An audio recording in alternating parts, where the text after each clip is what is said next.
Il était une fois, dans une petite ferme au cœur de la forêt, une maman chèvre qui vivait heureuse avec ses 7 petits chevreaux. Les 7 chevreaux étaient tous adorables, on aurait dit de petites peluches. La maman chèvre, comme toutes les mamans, aimait ses petits de tout son cœur. Elle les protégeait des animaux sauvages de la forêt. Un jour, avant de quitter la maison pour aller chercher de quoi manger dans les bois, elle fit venir ses petits chevreaux auprès d'elle. « Mes chers petits, je vais dans la forêt. N'ouvrez la porte à personne. Si le loup parvenait à entrer, il ne ferait de vous qu'une bouchée. Il est très rusé. Il est capable de prendre toutes sortes de déguisements pour vous tromper. Alors, comment est-ce qu'on va le reconnaître? Le loup a une grosse voix. Moi, j'ai une voix douce. Vous le reconnaîtrez tout de suite à sa grosse voix. » La mère s'apprêtait à partir quand elle se rappela autre chose. Elle se tourna vers ses chevreaux. « Ah, encore autre chose. Les pattes du loup sont noires. Les miennes sont blanches. Vous pouvez le reconnaître à ses pattes. » « Ne t'en fais pas, maman. On sait se protéger, tu sais. Tu peux compter sur nous, maman. » La mère embrassa chacun de ses petits et partit dans les bois. Mais le loup les avait épiés de loin. Quand il vit la chèvre partir, il attendit un instant. Puis il s'approcha de la maison et frappa à la porte.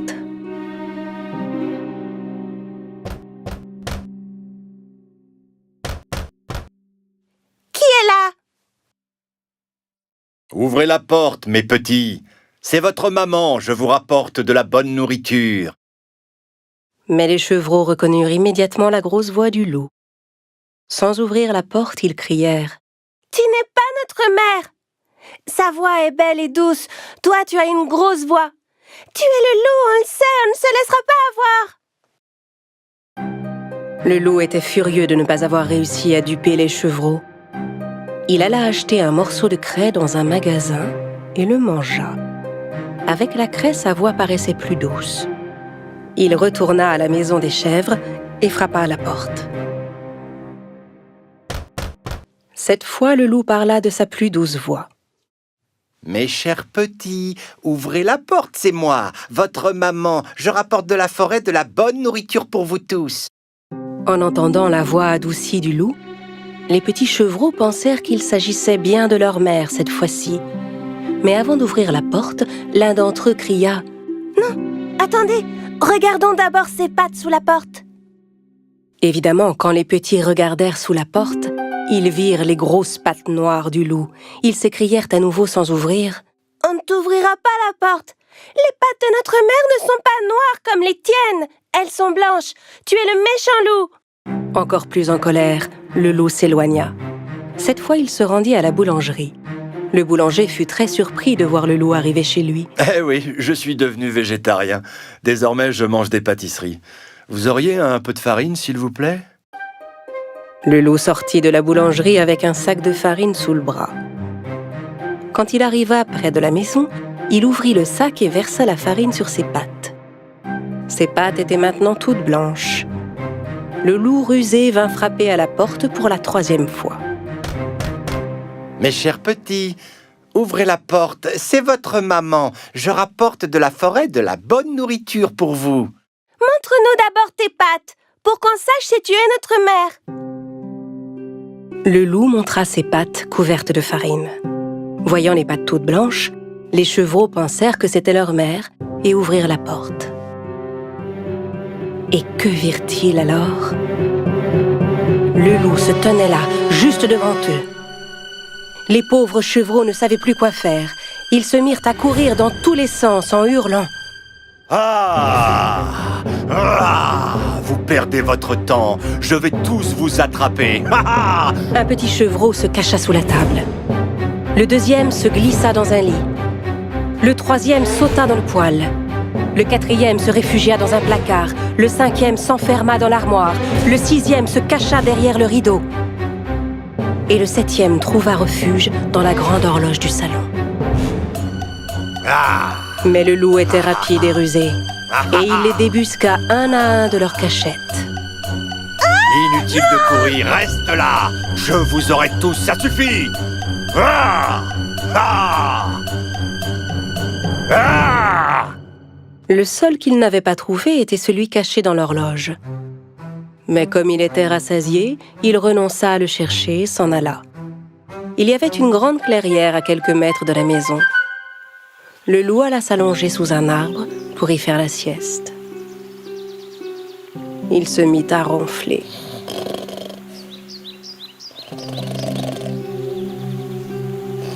Peu de temps après, la maman chèvre rentra chez elle. Dès qu'elle vit la porte ouverte, elle sut qu'il était arrivé quelque chose et se précipita vers la maison. Oh, mes chevreaux! Oh! En entrant dans la maison, elle fut prise d'un choc. Les tables et les chaises étaient renversées, les rideaux arrachés, les lits sans dessus-dessous, les draps et les oreillers traînaient par terre. La mère chercha ses petits chevreaux partout, mais n'en trouva aucun. Alors elle commença à les appeler un par un. Aucun ne répondait. Quand elle appela enfin le dernier nom, elle entendit répondre une toute petite voix. « Je suis là, dans l'horloge de grand-père !» La chèvre se précipita sur l'horloge de grand-père et délivra son petit. La maman serra son chevreau contre elle. Le petit lui raconta toute l'histoire en pleurant. Le loup est venu déguisé, on a cru que c'était toi, alors on a ouvert la porte. Le loup a dévoré tous mes frères et sœurs.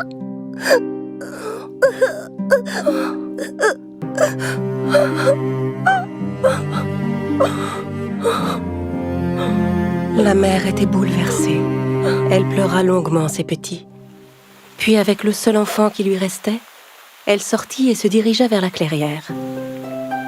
Elle finit par trouver le loup qui dormait sous un arbre. Il ronflait si fort qu'il en faisait trembler les branches.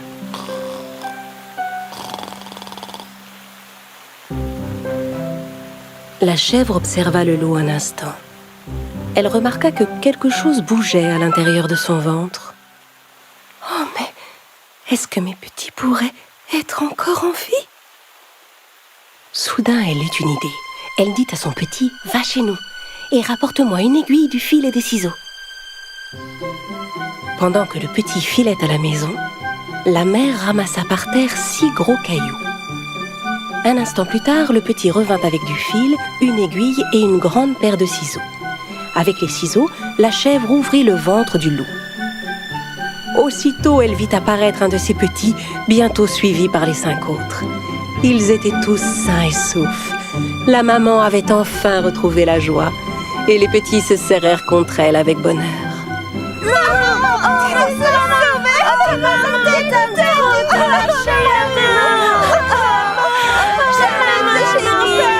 Ils étaient tous fous de joie. Mes petits chevreaux, vous êtes là. La chèvre déposa délicatement les cailloux qu'elle avait ramassés dans le ventre du loup. Puis elle recousit le ventre avec le fil et l'aiguille. Le loup dormait si profondément qu'il ne sentit rien. Il ne bougeait même pas. La maman et ses petits s'enfuirent rapidement. Quand il se réveilla, le loup se leva. Il avait mal au ventre. Il se dit qu'il avait dû manger trop de petits chevreaux. Et comme son ventre était plein de pierres, il avait très soif. Il alla à la rivière pour boire de l'eau. Mais tandis qu'il marchait, les cailloux se heurtaient les uns contre les autres. J'ai le ventre tellement plein et lourd. C'est comme si les chevreaux étaient tous devenus des pierres. Il voulut se baisser pour boire à la rivière. Mais les pierres étaient tellement lourdes qu'il perdit l'équilibre et tomba dans l'eau. Oh, oh, à l'aide! Vite, quelqu'un! Au secours, je me noie! Venez m'aider! Oh! Il avait beau appeler à l'aide, personne ne vint le secourir. Ne pouvant supporter le poids de ses cailloux, il finit par s'enfoncer dans les profondeurs de l'eau. Alertés par les cris, la chèvre et ses petits accoururent à la rivière. Oui, le loup est mort! Le loup est mort! Youpi! Bien rappelé, méchant loup! Main dans la main, ils se mirent à sauter et à danser tous ensemble. À partir de ce jour, la chèvre et ses petits vécurent heureux et en paix dans leur petite maison au cœur de la forêt. Il était une fois 3 petits cochons qui vivaient avec leur mère dans une petite maison. Le temps était venu pour eux de quitter la maison et d'apprendre à vivre seuls. La mère fit venir ses 3 petits cochons auprès d'elle. « Mes chers petits, vous êtes devenus grands maintenant, il faut partir et découvrir le monde. Pour vous, une nouvelle vie commence. Mais n'oubliez pas, quoi que vous fassiez dans ce monde, faites-le du mieux que vous pouvez. Ce sera la meilleure manière pour vous de rester sains et saufs. »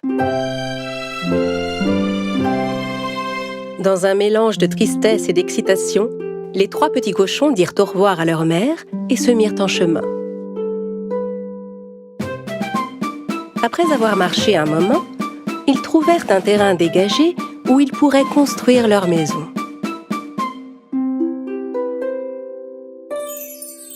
Le plus jeune des cochons décida de construire sa maison en paille. Il se disait que c'était le moyen le plus facile et le plus rapide de construire une maison, et que ça lui laisserait tout le temps de jouer. Le petit cochon construisit sa maison en une seule journée. Il dit alors à ses frères: « Hé les gars, j'ai déjà terminé, moi, regardez !» L'aîné jeta un œil à la maison. « Oui, mais ta maison n'a pas l'air solide du tout. Comment elle te protégera du méchant loup ?» Le petit cochon ne fit aucun cas de la remarque de son grand frère. « Ne t'inquiète pas, il ne nous arrivera rien. Peut-être, mais tu ne pourras pas dire que je ne t'ai pas prévenu. » Le deuxième cochon décida de faire sa maison en bois. Il ramassa des branches dans la forêt et commença à se construire une petite cabane. Il mit exactement 3 jours à la construire. Cette maison semblait un peu plus solide que celle en paille. L'aîné des cochons vint le voir. « Mon cher petit frère, j'ai vu que tu avais bien travaillé pendant ces 3 jours, mais ta maison n'a pas l'air du tout solide. Comment elle te protégera du méchant loup ?» Le cadet répondit à son frère: « Ne t'en fais pas, cette maison est vraiment sûre. »« Peut-être, mais tu ne pourras pas dire que je ne t'ai pas prévenu. » Pendant que les 2 plus jeunes petits cochons s'amusaient et se reposaient dans leur toute nouvelle maison, l'aîné, lui, ne cessait de travailler. Il avait entrepris de construire sa maison en pierre et en briques. Ses 2 petits frères ne voyaient pas l'intérêt de faire autant d'efforts. Ils passaient leur temps à jouer et à se distraire.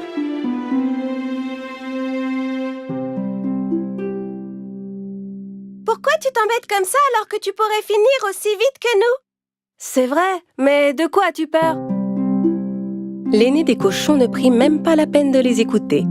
Il travailla 1 semaine entière pour finir sa belle maison, toute de briques et de pierre. Quelques jours plus tard, un loup affamé vint à passer près des maisons des petits cochons. Il s'arrêta d'abord devant la petite maison de paille. Le petit cochon était en train de se reposer à l'intérieur. Le loup frappa à la porte.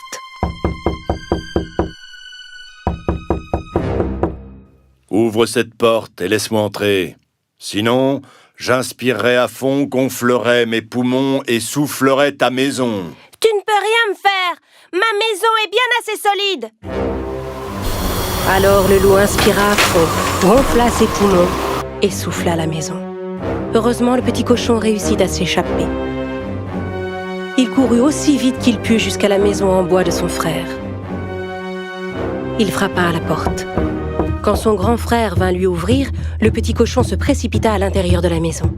« Ferme la porte, ou le loup va entrer !»« Ne t'inquiète pas, il ne peut rien nous faire dans cette maison. » Au bout de quelques instants, le loup arriva devant la cabane du deuxième cochon et lui cria: « Ouvre cette porte et laisse-moi entrer. Sinon, j'inspirerai à fond, gonflerai mes poumons et soufflerai ta maison. » « Tu ne pourras jamais souffler ma maison !» Alors le loup inspira à fond, gonfla ses poumons et souffla la maison. Les 2 petits cochons échappèrent de justesse au loup et coururent se réfugier dans la maison de leur grand frère. « Ah, grand frère, le loup vient par ici, qu'est-ce qu'on va faire ?» L'aîné répondit alors d'un air assuré: « Ne vous en faites pas, le loup ne peut pas entrer dans cette maison. » Au bout de quelques instants, Le loup affamé arriva devant la maison du troisième cochon, faite de briques et de pierres. Il cria derrière la porte. « Ouvre cette porte et laisse-moi entrer, sinon j'inspirerai à fond, gonflerai mes poumons et soufflerai ta maison. » « Essaie toujours, méchant loup, tu ne pourras jamais entrer !» Le loup était très en colère. Il gonfla ses poumons et souffla, mais rien ne se passa. Il ne réussit pas à souffler la maison. Il essaya encore et encore, mais n'arrivait pas à bouger une seule brique. Finalement, à bout de souffle, le loup commença à chercher un autre moyen d'entrer. Il vit la cheminée en haut du toit et décida de grimper. Comprenant que le loup grimpait sur le toit pour essayer d'entrer par la cheminée, le petit cochon alluma rapidement un grand feu dans le foyer. Puis il plaça une grande marmite d'eau sur les flammes. Le loup escalada la cheminée et se glissa à l'intérieur. Et il atterrit tout droit dans la marmite. Ah, à l'aide! Oh, oh, à l'aide! Oh, je vais bouillir! Oh, à l'aide! Enfin débarrassés du loup, les petits cochons s'enlacèrent avec des cris de joie. Le lendemain, les 3 petits cochons rendirent visite à leur mère dans sa maison pour lui raconter ce qui s'était passé. Le plus jeune dit à sa mère: « Tu avais raison, maman. Quoi qu'on fasse dans ce monde, on doit le faire du mieux qu'on peut. Quand on se donne vraiment la peine, on finit toujours par réussir. » À compter de ce jour, les 2 jeunes cochons ne furent plus jamais fainéants. Ils travaillèrent dur comme leurs grands frères et vécurent heureux pour toujours.